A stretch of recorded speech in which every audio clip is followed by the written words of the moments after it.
Hey everyone and welcome to my Scouter cosplay series, have fun! Today I want to show you the modes I've implemented for my Scouter so far. Let's begin with the power level reading, which will output a random number from 1 to 10,000.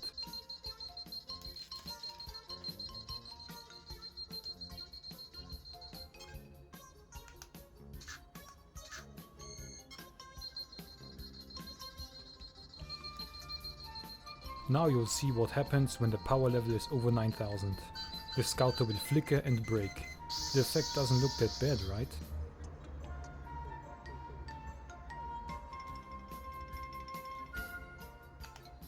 Next up is distance power reading, which will output a random text written in the Saiyan language from Dragon Ball. And the text above even has a meaning, while the bottom text is just a random number for the distance.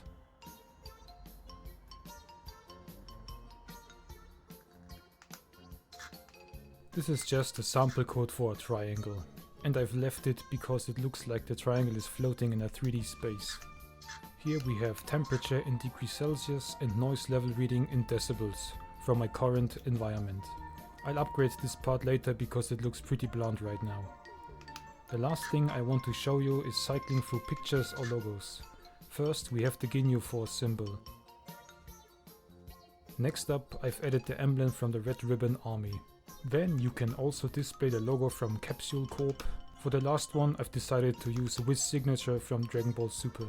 That's all I have implemented so far. If you have any ideas or suggestions for what I could also add, please let me know in the comments. You can also subscribe to my channel to get updates as soon as I post them. Next time I'm planning to make the Scouter bigger with EVA foam, and I might begin working on my Saiyan armor, but this will take some time, please be patient. In the meantime you can watch my Scouter building series. Thanks for joining me on today's cosplay adventure, until next time, bye!